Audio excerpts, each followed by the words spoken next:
Boa noite a todos, tudo bem com vocês? Comigo aqui está tudo bem.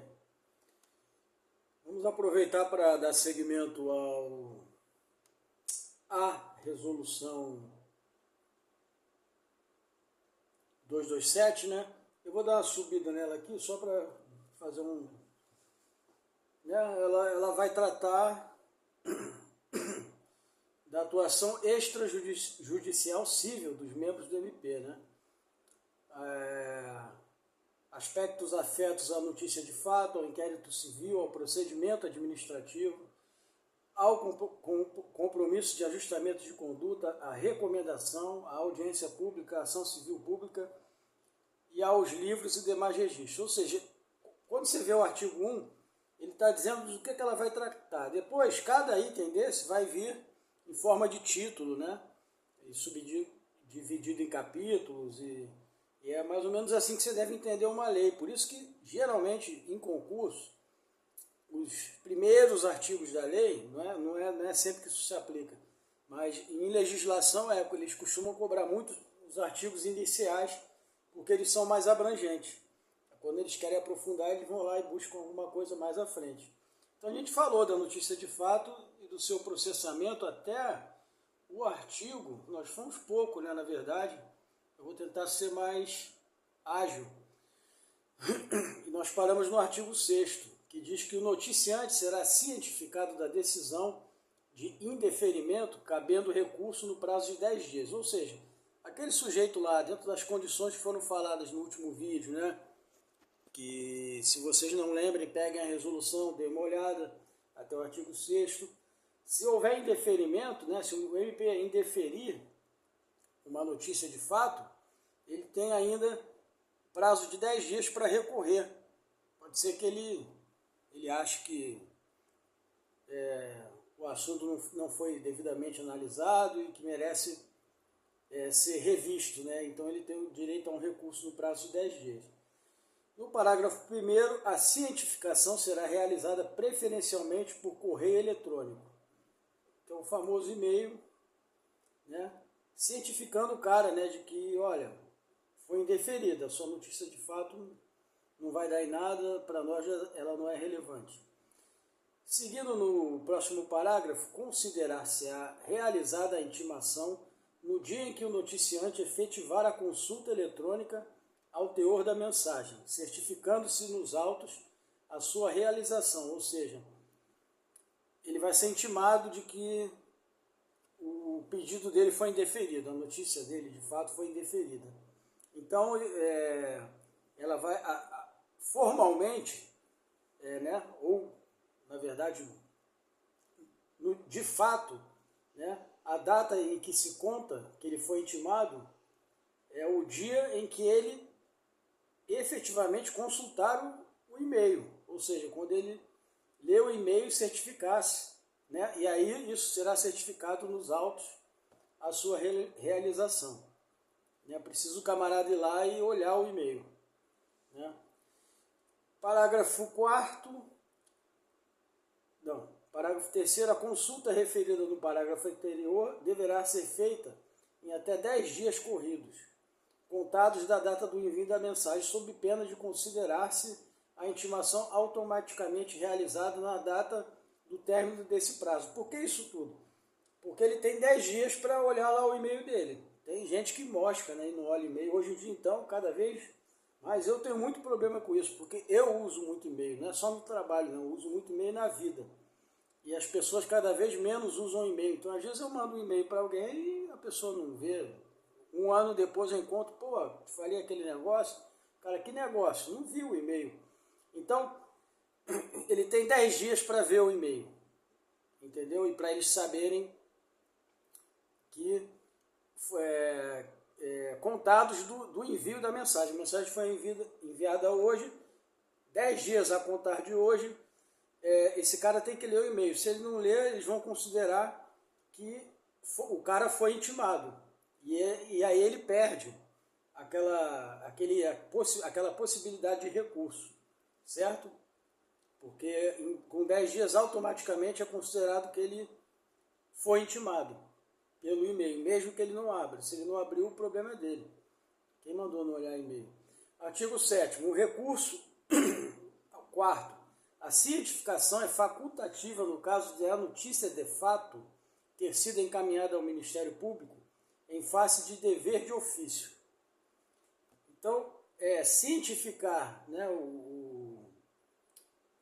quando uma autoridade policial ela tem que, por dever de ofício, fazer uma notícia de fato ao Ministério Público, por exemplo. Então, esse meio de cientificação de que foi indeferido é facultativo, porque a autoridade policial também tem o dever de verificar se foi deferido ou foi indeferido. Não precisa ser avisado se foi ou se não foi.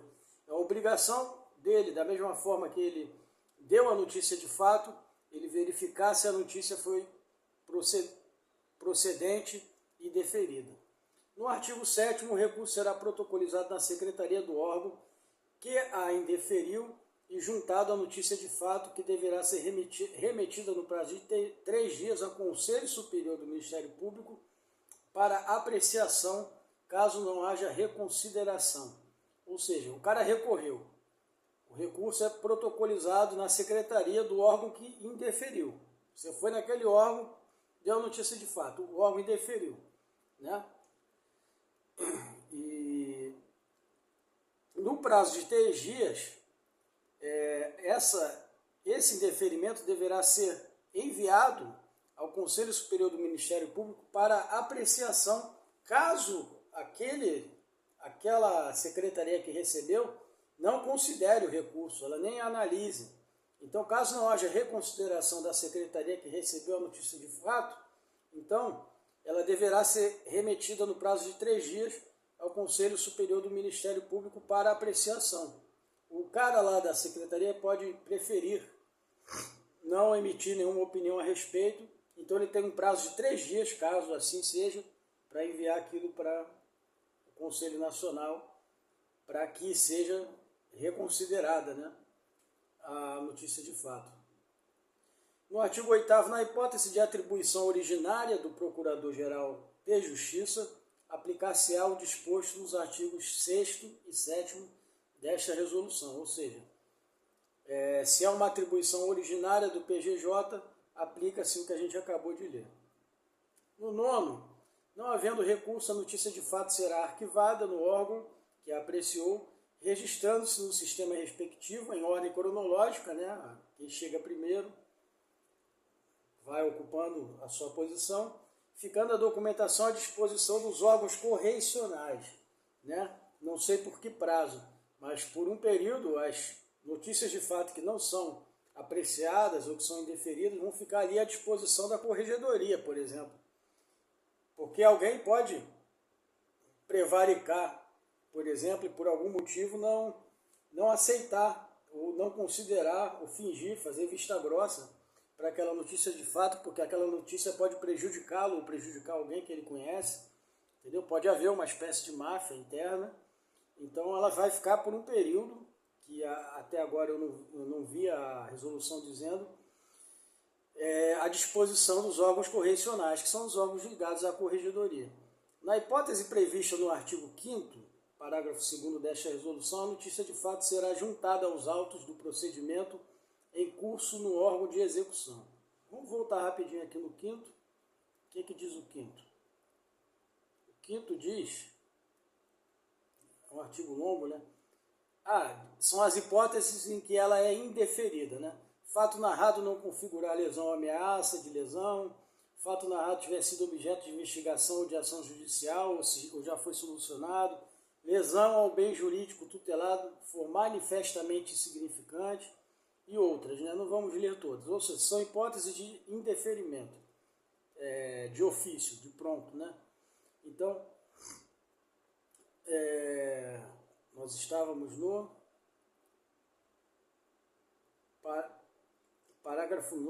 artigo 9º, né? Parágrafo 1º do artigo 9º. Na hipótese prevista no artigo 5º, parágrafo 2º só. Perdão, então vamos só no parágrafo 2º, que é no caso de a notícia ser indeferida.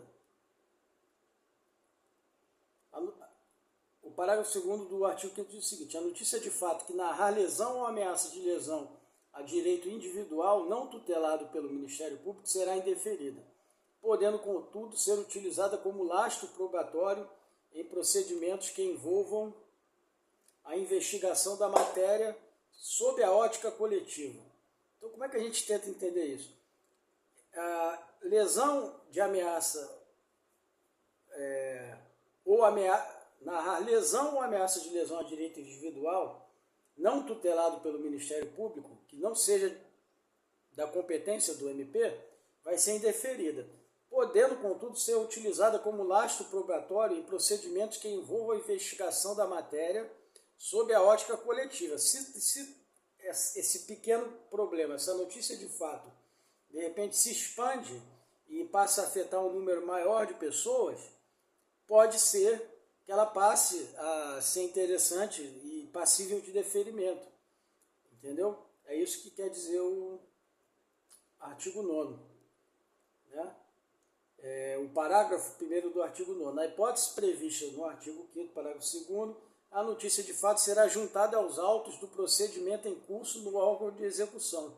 Ou seja, se ela servir de lastro probatório para algo que já está sendo analisado, que foi deferido, e aí sim ela faça sentido junto com essas outras informações que já estão num procedimento em curso, num órgão de execução, né? Que depois a gente pode fazer um exercício de lembrar quais são os órgãos de execução, já fiz isso no último vídeo. Nesse caso, ela vai ser juntada aos autos.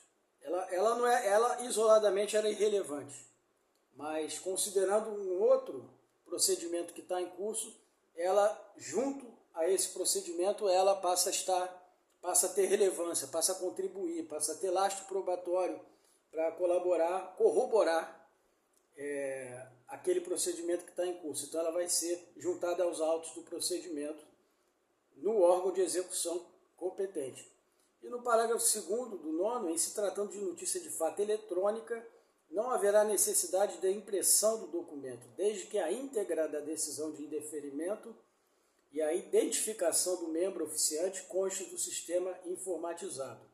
Certo? Aí, no caso de indeferimento de notícia eletrônica, não há necessidade de imprimir documento, desde que a decisão inteira de deferimento e a identificação de quem deferiu constem lá no mesmo sistema que recebeu a notícia de fato que foi indeferida. 10º, o membro do MP, verificando que o fato requer apuração ou acompanhamento, ou vencido o prazo do caput do artigo 4º, instaurará o procedimento próprio. Então vamos ver o caput do 4º. Já vou até recortar ele e trazer aqui para baixo, que aí já facilita para quando a galera for. É o quê? O 4º diz o seguinte: a notícia de fato será apreciada no prazo de 30 dias a contar de seu recebimento, prorrogável uma vez fundamentadamente por mais 90 dias.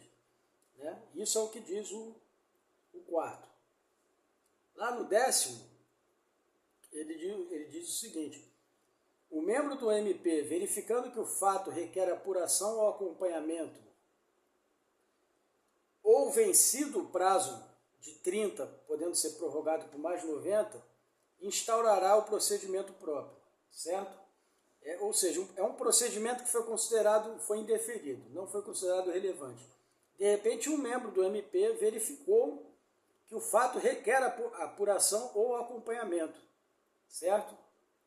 Ou, se ele não foi indeferido, mas o prazo, aquele prazo lá de análise venceu.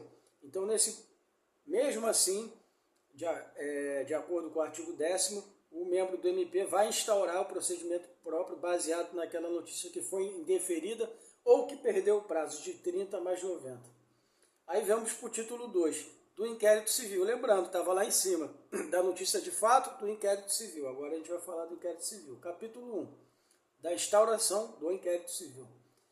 Artigo 11. O inquérito civil de natureza inquisitiva, unilateral e facultativa destina-se à colheita das provas necessárias à atuação do Ministério Público nos termos da legislação de regência, das leis que regem o inquérito civil.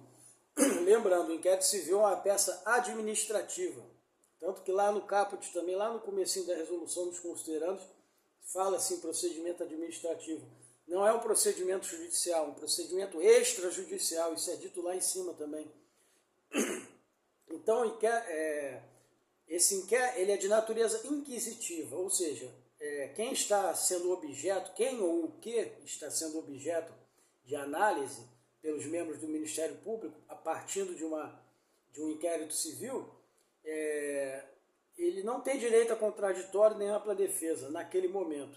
É unilateral, não é bilateral. Não tem contraditório, certo? Quem está inquirindo, né, quem está exercendo uma prerrogativa de natureza inquisitiva, unilateral e facultativa, né, é o MP. E esse inquérito civil, que possui essas características, inquisitivo, unilateral e facultativo, destina-se à colheita das provas necessárias à atuação do MP nos termos da legislação de regência. É um inquérito civil. Vai analisar assuntos da esfera civil, né? Não da esfera penal. Parágrafo único. O inquérito civil não é condição de procedibilidade para o ajuizamento das ações a cargo do MP, nem para a adoção das demais medidas inseridas em sua esfera de atribuição. Vamos tentar entender isso, eu não tinha lido esse parágrafo. O inquérito civil não é condição de procedibilidade para o ajuizamento das ações a cargo do Ministério Público, nem para a adoção das demais medidas inseridas em sua esfera de atribuição. Quer dizer que não é necessário que haja inquérito civil para que o Ministério Público lance mão das medidas que fazem parte da sua esfera de atribuição. Tanto que no 11, né, e aí que eu me toquei, está escrito lá, ele é inquisitivo, ele é unilateral e ele é facultativo. Então essa facultatividade vem destacada aqui no parágrafo único. Não é condição não é necessário para proceder o ajuizamento das ações a cargo do MP, o inquérito civil. Ele é uma faculdade, ok? Do MP. 12. O inquérito civil poderá ser instaurado. Aí são os modos como se pode instaurar o inquérito civil. De ofício, né? De ofício é o que? O próprio membro vai e toma a decisão. Ou em razão de notícia de fato, ou seja, a notícia de fato que a gente estudou anteriormente, ela pode dar ensejo a um inquérito civil. E no terceiro inciso, também o inquérito civil poderá ser instaurado por determinação do Conselho Superior, vou grifar, do Ministério Público, nos casos em que tenha recusado o indeferimento anterior da notícia de fato ou o arquivamento de procedimento preparatório. Então, o inquérito civil pode ser instaurado, nesse inciso terceiro, o Conselho Superior poderá determinar o inquérito civil, a instauração do inquérito civil, nos casos em que tenha recusado o indeferimento, ou seja, alguém indeferiu a notícia de fato, né, naquelas hipóteses que a gente viu antes, certo? Ou arquivou, né, o procedimento preparatório. O Conselho Superior, o CSMP, ele pode abrir o inquérito civil nos casos em que tenha havido indeferimento anterior da notícia ou o arquivamento de procedimento preparatório.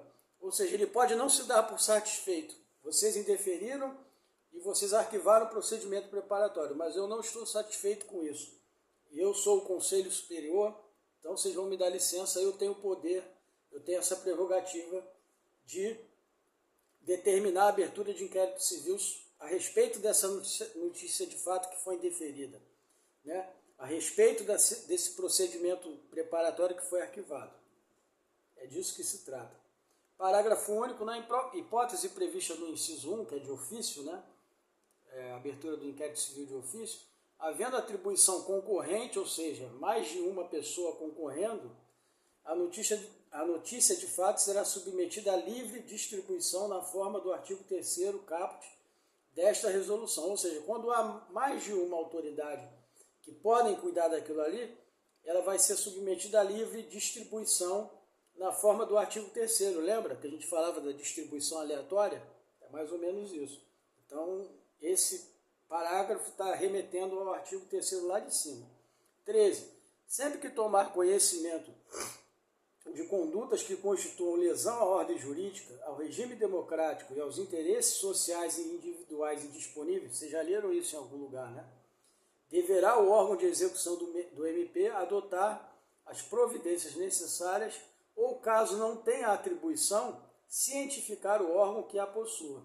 Se não for da competência dele, um caso de lesão ao Estado democrático de direito, aos interesses sociais indisponíveis, né? Mas não for da competência do MP, ele deve cientificar o órgão competente, seja ele qual for. Pode ser o judiciário, pode ser a defensoria pública, pode ser, enfim, uma infinidade de órgãos, pode ser o IBAMA, entendeu? Se for uma questão que trata de danos ambientais, mas que não diretamente para o Ministério Público, é uma questão muito técnica, muito específica. O Ministério Público sequer terá competência para avaliar aquilo. Artigo 14. Caberá ao MP, aliás, ao membro do MP, com atribuição para ajuizar a ação civil pública, a instauração de inquérito civil, ressalvadas as hipóteses de impedimento ou suspeição, né? Impedimento e suspeição são duas das vertentes, de muitas, das vertentes do princípio da impessoalidade. Então, muitas vezes é preciso ajuizar uma ação civil pública, certo? A gente já viu em constitucional para que serve uma ação civil pública, né? Quando dá dano ao patrimônio, à moral e etc. Uma série de coisas, eu não lembro de cabeça o artigo inteiro lá que está lá na Constituição. Mas se houver conflito de interesses que geram impedimento ou suspeição, ou seja, se as pessoas envolvidas que serão acusadas, ou as empresas, ou as instituições que serão acusadas, tiverem alguma relação com um membro do MP, esse membro está impedido. Se for parente dele, terceiro grau, ele está impedido. Se for inimizade, são pessoas que não se dão, são notoriamente divergentes, inimigas mesmo, ele é suspeito. Ele não é impedido, mas ele é suspeito. Por quê? Tudo que partir dele de tudo que partir dele haverá a presunção de que ele está atuando de forma parcial e não impessoal, que é um princípio constitucional expresso no artigo 37 da Constituição. Veja como as coisas se interligam, né, no final das contas. Parágrafo único. Eventual conflito negativo ou positivo de atribuição será suscitado de modo fundamentado nos próprios autos ou em petição dirigida ao PGJ, que decidirá a questão no prazo de 30 dias. A gente já falou disso, né? Conflito negativo ou positivo, quando a gente estava falando da notícia de fato. A mesma coisa se aplica, decisão no prazo de 30 dias do PGJ, no caso do inquérito civil. E 15. O inquérito civil será instaurado por portaria, numerada em ordem crescente, ou seja, se a de hoje é 1, a de amanhã a próxima é 2 e 3, renovada anualmente, né? Então, depois de um ano, zera. E passa a ser, é como os editais. Se você olhar o edital desse concurso do MPRJ, parece que é número 6. Ele foi o 6º edital que o órgão emitiu nesse ano de 2025. Mas quando chegar no final do ano e tiver no edital 200 e blau, quando chegar em 1º de janeiro e o órgão voltar às suas atividades, na verdade ele não volta em 1º de janeiro, quando ele voltar depois do recesso, o primeiro edital vai ser 1 de novo. Portaria, a mesma coisa, número de ordem. É bem simples isso. Devidamente autuada e registrada em livro próprio ou em sistema de controle informatizado, contendo. Hoje em dia mais sistema de controle informatizado. Está cada vez mais acabando nas funções essenciais da justiça e no judiciário, papelada, né? Está tudo sendo registrado direto no sistema. O meu trabalho mesmo é, basicamente, muitas coisas que a gente precisa pegar assinatura, que o cara tem que preencher um formulário, ele preenche, a gente escaneia, joga no sistema e aquele papel é automaticamente destruído. Ele vai para uma lixeira que depois vai para destruição, porque são dados pessoais, enfim. não dizem respeito à coletividade, né? O dado de um cara que está sendo acusado, por exemplo, de estupro, né? Tem lá o nome dele, CPF, isso tem que ser destruído. E fica só no sistema que está sob tutela da instituição. Só para falar de portarias, tá? Porque a gente vai precisar disso em atos administrativos, que eu pretendo ver em breve, se não hoje, mas em breve. Atos ordinatórios são aqueles que se destinam a disciplinar o funcionamento da administração e a conduta funcional de seus agentes. E a portaria é um exemplo. E eu botei mais exemplos aqui, só que eu não vou ler tudo, que tem bastante coisa aqui interessante que vale a pena você ler, ok? Eu só vou dizer que a portaria é um deles, tá? E nós paramos aqui. O inquérito civil será instalado por portaria, numerada em ordem crescente, renovada anualmente, devidamente autuada e registrada em livro próprio ou em sistema de controle informatizado, contendo, aí parágrafo, inciso 1º, contendo ementa, que é um resumo. 2. O fundamento legal que autoriza a atuação do MP e a descrição do fato objetivo do inquérito civil, que foi instaurado por portaria, tem que estar lá a fundamentação, a motivação, lembre-se disso, desse princípio. O nome e a qualificação possível da pessoa jurídica e ou física a quem o fato é atribuído. O nome e a qualificação possível do autor da notícia de fato, se for o caso. E 5º, a data e o local da instauração. É uma listinha que vale a pena dar uma lida e depois uma relida para não perder nada. Certo? Agora nós vamos para o capítulo 2, só que antes eu vou fazer um intervalo, porque já deu um tempo bom de vídeo, mas dessa vez eu vou seguir, tá? Vou tentar ir ao máximo aí, chegar pelo menos na metade da resolução, tá? Então paramos no capítulo 2, que vai tratar do procedimento preparatório do inquérito civil. Daqui a pouquinho a gente volta.